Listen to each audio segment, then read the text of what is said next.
ای جوانان، من از شما خواهش میکنم، من برادر شما هستم که ریشم سفید شده، خواهش میکنم حاضر جواب نباشید. بعضیا خیلی حاضر جوابم. من به جوانان میگم دیر نمیشه، بعداً جواب بدین، یه خورده تأمل کن.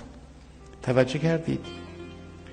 حاضر جوابی بعضی وقت آدمو محروم میکنه، زود یه چیزی میپرونه. نه، این درسته، تمرین کنید، یه ذره دیرتر جواب بده. طوری نمیشه که یه ذره دیرتر جواب بده. بعضی وقتا ما تو ذوق شخص میزنیم. طرف میاد میگه که این پارچه‌ای که خریدم مثلش نیست در دنیا. خب یه ذره امان بده حرفشو بزنی.